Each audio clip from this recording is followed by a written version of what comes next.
Historians of Reddit. What is the strangest chain of events you have studied?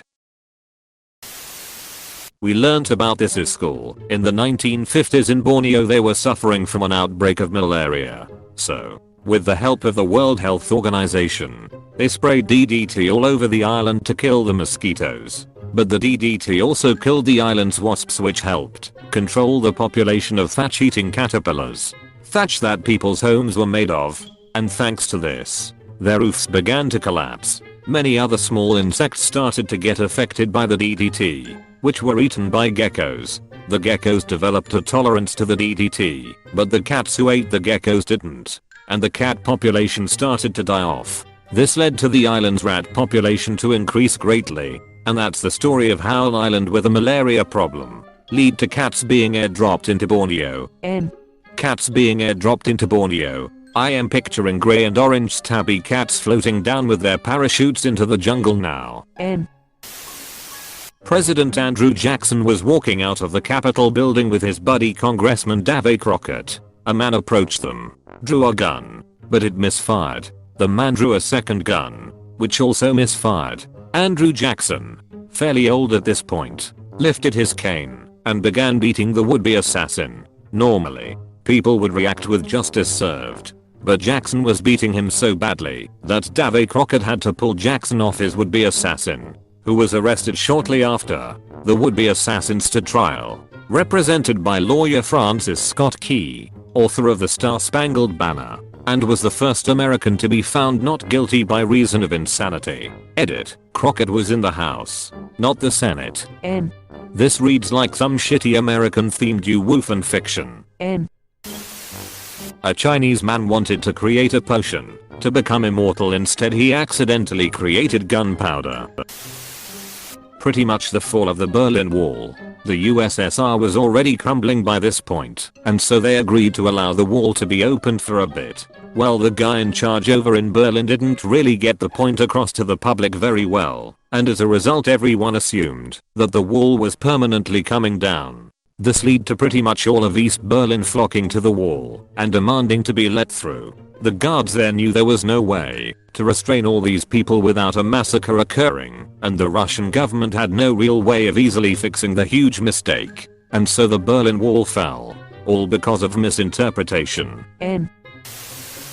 The events that led and culminated in the War of the Bucket for sure. Essentially one Italian state who followed Holy Roman Emperor stole a bucket from another Italian state who followed the Pope. War broke out. The papal state highly outnumbered the HRE state, but HRE state won, then stole another bucket. Was a trip for sure when I learned about this one. The bucket is on display in a museum in one of the cities involved. In 1918, British MP Noel Pemberton Boleyn caused a major scandal when he accused actress Maud Allen and Margaret Asquith, wife of the previous Prime Minister, of being at the center of a homosexual ring sabotaging the war effort. Evidence included Allen having performed in a play by Oscar Wilde, and Asquith having attended the performance. He presented his case in an article entitled The Cult of the Clitoris, in which he claimed the exiled Prince of Albania had a black book listing all the blackmailed homosexuals in Britain. Maud Allen, who was in fact homosexual, Asquith was not, sued for libel, but lost. During the trial, one witness claimed to have seen the Albanian princess black book and claimed that the judge's name was in it. That ending is basically a big no-you. Horses evolved in North America, spread during prehistorical times into Asia, and then later went extinct in North America. If things had been only slightly different, horses could have been native only to the Americas, or just completely extinct by prehistory. Not having horses would have made a huge difference to Asian and European history. No Mongol invasions, no European knights. They would have had to learn to ride pigs instead. That would have been amazing.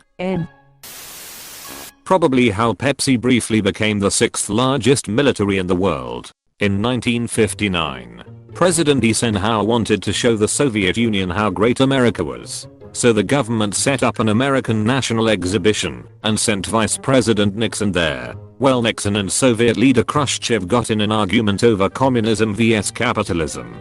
As it got heated, the president of Pepsi stepped in and was like, Bro Khrushchev. Chill out. Have a Pepsi. Khrushchev must have loved that shit. Because then the Soviet Union wanted to permanently bring Pepsi over to their country. The problem is that their money wasn't accepted throughout the world. Instead, like true Russians, the Soviet Union traded vodka for Pepsi. This was all good until the late 1980s, when their contract was going to expire, and vodka wouldn't cut it for payment.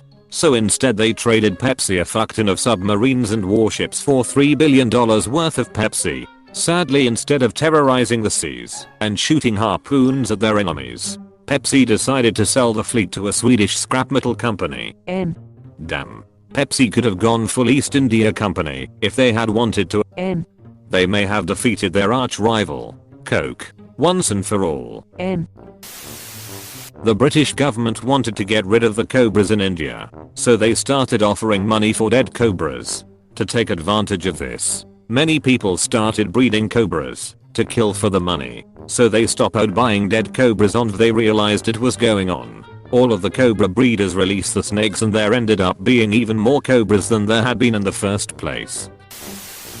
The immovable ladder. Guy leaves ladder leaning against wall of the Church of the Holy Sepulchre in Jerusalem sometime before 1728. Or thing called the status quo happens in 1757, which means don't touch shit on holy sites. Ladder is still there. I remember how King Henry I was returning to England. He allowed his only legitimate son, next in line for the crown, his half-brother and sister, and a bunch of really important people, to ferry back with the guy who offered to sail the king back, while the king went back on his own. After they all get drunk, the boat crashes, and only some random survived. This caused a civil war between England and Normandy for 18 years, 1135 to 1153. According to Wikia, chroniclers described this as a period in which Christ and his saints were asleep. British officers in India in the 18th century were eating quinine powder to help treat malaria. Quinine is so bitter on its own, so they started putting it in their club soda to make easier to down. They invented tonic water, brought the water back to Europe, and they started putting it in their gin. Hence, gin and tonic. The Miranda Supreme Court decision is one of the best. His case make it so that when you are arrested the police have to tell you your rights, and it became a staple of American TV. What most people do not know is that Ernesto Miranda, the defendant in the case, was a crappy guy, and about 20 years later he was playing poker illegally in a basement of a bar. He was cheating, and when the people he was playing with found out, they stabbed him with a knife, killing him. The first thing the police did when they arrested the guy that killed Ernesto Miranda was read him his Miranda rights. The real tale here is that Miranda wasn't a woman. Nixon created a chain of events that I find hard to believe. So in 1968 Lyndon Johnson is president. He's a Democrat, and the Democrats are having issues. The party is majorly split up between segregation issues, and they hate the Vietnam War that the country is stuck in. Nixon starts promising to end the draft, and he also proclaimed that he had a plan to end the war. Just before the election that year, on Halloween, a Thursday, LBJ gets on the news and declares that the war is almost over and peace is at hand. The North Vietnamese were participating in peace talks, and all war activity had been suspended. They left the peace talks because Nixon himself told them that if they kept the war going for one extra week, he would offer them a better deal once he was in power. So by Saturday, the North Vietnamese had walked out of the peace talks, and the war was back on. The election on the next Tuesday went to Nixon,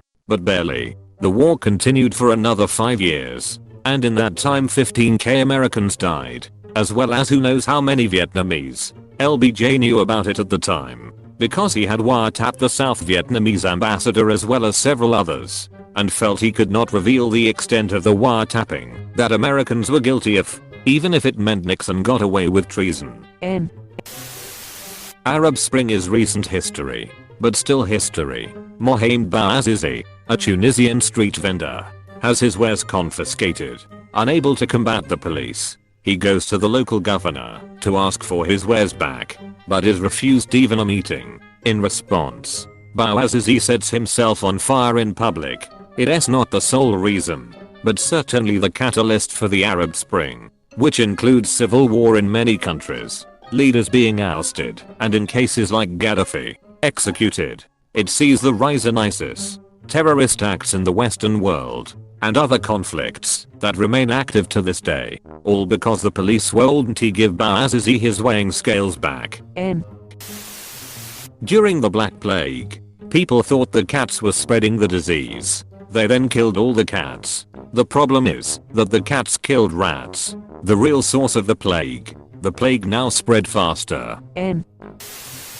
I'm surprised no one mentioned how Henry VIII changed the religion of England because he wanted to divorce his wife and get into the panties of a girl. The 3 defenestrations of Prague.